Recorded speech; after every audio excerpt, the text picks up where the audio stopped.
Good evening. You're watching the main news on HKIBC. I'm Edna. And I'm Isabel Wong. Tonight's top stories. Concrete wall may be torn down for safety inspection at Shatin to Central Link, even if it means delays. Nearly a third of senior citizens fell victim to unfair trade practices, according to Consumer Council survey. And the Chinese primetime game show gone viral after contestants were quizzed about President Xi Jinping. The government said it is considering to break down a concrete wall at Hong Kong Station for safety checks, even if it means pushing back the opening of the Shatin to Central Link. A final decision will be made by the end of this month, Riley Chan reports.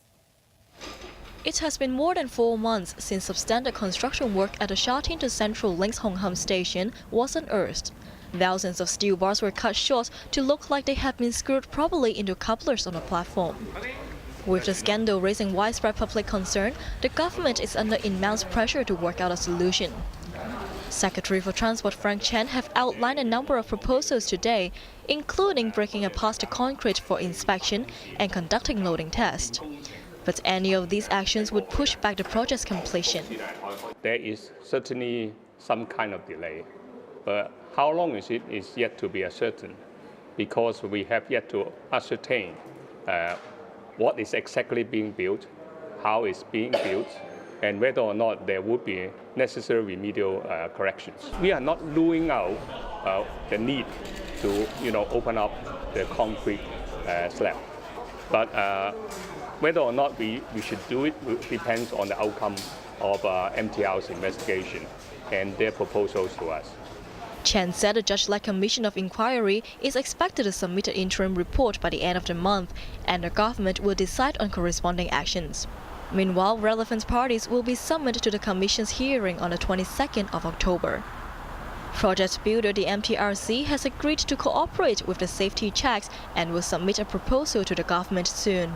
Chairman of the Legislative Council's Railway Subcommittee, Michael Tian, urged the government to take action as soon as possible in order to alleviate public concern on the mega project's safety. Riley Chan, HKIBC. Contact lenses may be getting popular, but optometrists are saying people commonly underestimate the risks of putting them on. The study also found that many shops arrange eye tests and prescribe contact lenses without professionals, and the industry is calling on the government to plug the loophole. More from Riley Chan. Unlike traditional spectacles, contact lenses don't slip down your nose or fog up when you're sipping a hot cup of tea. But their convenience aside, users will likely be left with dry and itchy eyes at the end of a long day. 6 optometry organizations in the city, including Hong Kong Polytechnic University's School of Optometry and the Hong Kong Society of Professional Optometrists, interviewed almost 600 contact lens users last month. They found about 80% of respondents have experienced discomfort in the past.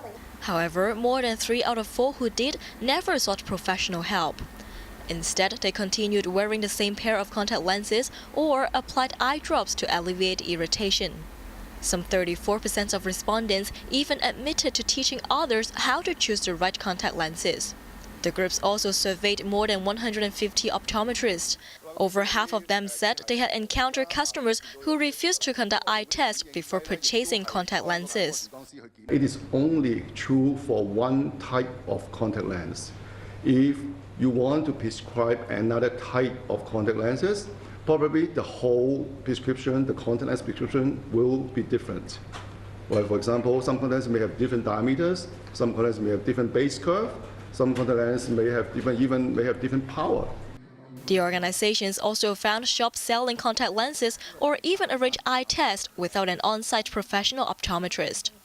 Warned that wearing contact lenses without a prescription could lead to eye infections or, in worst cases, a corneal ulcer. In the most serious cases, users could turn blind within 2 to 3 days. The group is urging the government to tighten legislation so that contact lenses can only be prescribed and sold by professional optometrists. Riley Chan, HKIBC. Nearly a third of senior citizens fell victim of unfair trade practices, according to a Consumer Council survey. The consumer watchdog said unscrupulous businesses were cashing in from the aging population by targeting elderly consumers, such as persuading them to buy pricey but unnecessary products. Yupina Ng reports. It's no secret that Hong Kong's population is quickly aging. The government estimates that 1 in 3 Hong Kongers will be aged 85 or above by 2043.